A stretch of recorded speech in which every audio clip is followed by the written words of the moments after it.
Hello dear students, welcome back to my channel physics SPC. Thermal property of matter का एक question.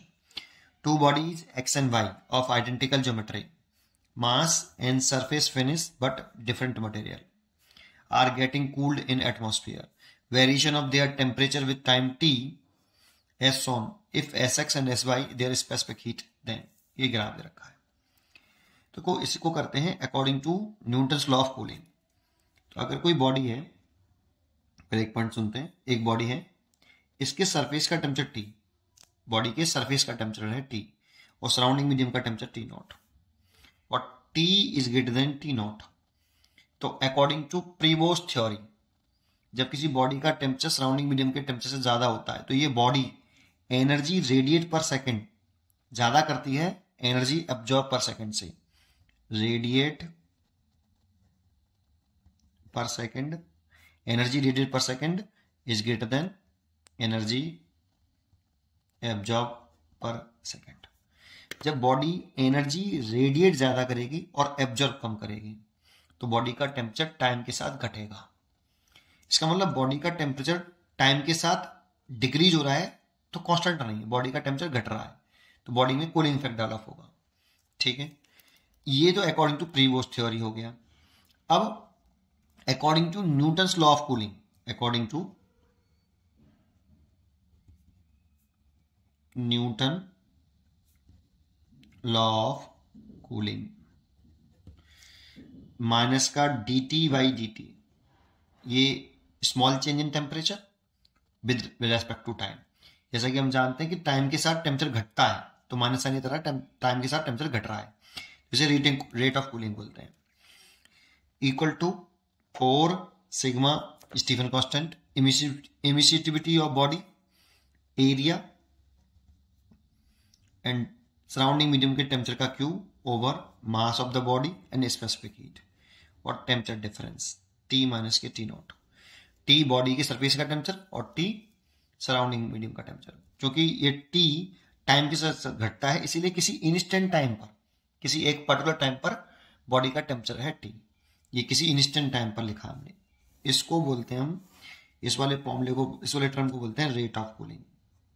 Rate of cooling.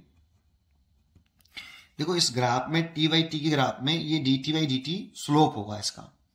ठीक है, अब एक चीज समझते हैं। जैसे इसमें क्वेश्चन में कहा है कि ज्योमेट्री कैसी है, आइडेंटिकल है दोनों बॉडी एक्स और वाई की। तो दो बॉडी मेरे पास, एक एक्स है और एक वाई है, तो दोनों की डायमेंशन सेम, मतलब रेडियस सेम, ठीक है, और मास भी सेम है और सरफेस एरिया भी बराबर होगा। तो देखो ये भी सेम है ना, और ये भी सेम, ये कांस्टेंट है। ये सराउंडिंग मीडियम का temperature constant T naught, M भी कांस्टेंट। केवल स्पेसिफिक हीट और टाइम, टेम्परेचर टाइम के साथ घट रहा है तो एक पर्टिकुलर टेम्परेचर पर देख लीजिए बेटा। देखो इस वाले पॉइंट पर इनिशियल टेम्परेचर तो सेम है, ये इस वाले पॉइंट पर, इस वाले पॉइंट पर, दोनों पॉइंटों पर टेम्परेचर सेम है तो टी को भी कांस्टेंट मान लें। ठीक है, इन दोनों पॉइंटों के लिए।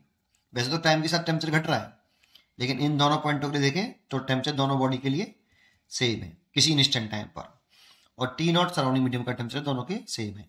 तो यहां पर इसको क्या बोलेंगे हम, स्लोप। देखो टेम्परेचर और टाइम ग्राफ का जब ये ऐसे दे रखा होता है तो D T by D T इसका स्लोप होता है।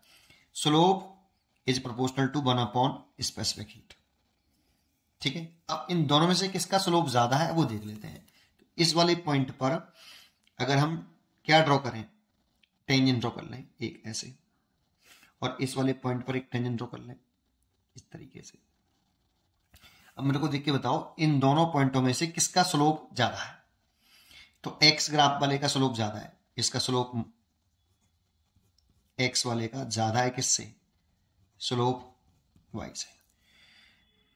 देखो स्लोप इस वाले पॉइंट पर, इस वाले पॉइंट पर देख रहे हैं तो एक्स का ज्यादा है वाई से। कैसे, देखो एक बात समझ लो, स्लोप बहुत इजी सा पॉइंट है, स्लोप वाला पॉइंट। जैसे स्लोप का मतलब जैसे ये है तो देखो इसमें ढलान ज्यादा है बेटा, चढ़ाई ज्यादा है, दिख रहा है। और इस पे मान लो अगर आपको इस पे चढ़ना है ना, तो आप इस पे आसानी से चढ़ जाओगे या इस पे चढ़ सकते हो आप। मान लो ये एक ढलाई है, ढलान है, इसमें से किस पे इसका स्लोप कम है, देखो इस पे आसानी से आप चढ़ सकते हो, और इस पर आपका स्लोप ज्यादा हो गया, तो इसमें स्लोप ज्यादा है, ढलान ज्यादा है मोर, और इसमें स्लोप कम है। ऐसे ही इसमें स्लोप स्मॉल है ना। ऐसे अगर मैं आपको इसमें कहूं कि इसमें इन दोनों में से बताओ स्लोप किसका ज्यादा है, क्योंकि ये स्लांटिंग कम है और ये स्लांटिंग ज्यादा हो गया, ये ज्यादा स्लांटिंग हो गया, ये कम स्लांटिंग है। ऐसे इसमें ये ज्यादा स्लांटिंग है और ये कम स्लांटिंग है। ज्यादा स्लांटिंग मतलब ज्यादा स्लोप। इन दोनों में से किसका स्लोप ज्यादा, पहले का या दूसरे का? तो देखो ये चढ़ाई कम है बेटा, और ये वाली चढ़ाई ज्यादा हो गई। इसको जितना वर्टिकल करते जाओगे ना, स्लोप बढ़ता जाएगा, है ना। तो आपका इसका स्लोप ज्यादा है, इसका स्लोप कम है। ऐसे ही इसमें यहां पे आप समझ सकते हो कि इन दोनों में से किसका स्लोप ज्यादा है, इस वाले पॉइंट का, इस वाले पॉइंट का। तो एक्स वाले पॉइंट का ग्राफ का स्लोप ज्यादा है स्लोप वाई से। तो स्लोप जिसका ज्यादा होगा, यहां से अगर स्लोप एक्स का ज्यादा है, slope X is greater than slope Y, तो इसका स्पेसिफिक हीट के साथ कैसा रिलेशन है, इनवर्स रिलेशन। तो एस एक्स और एस वाई में से ज्यादा कौन होगा, एस वाई। तो S Y is greater than S X. C choice is correct, C choice is correct. देखो इसमें मैंने टी को भी कांस्टेंट रखा है बेटा, एक पर्टिकुलर टेम्परेचर पे देखा है मैंने दोनों ग्राफों के लिए। वैसे तो टाइम के साथ स्लोप घट रहा है, टेम्परेचर घट रहा है दोनों ग्राफों में, लेकिन अगर हम इसको भी कांस्टेंट रखेंगे तभी तो इसको ऐसे इनवर्स रिलेशन लिख पाएंगे इसके साथ।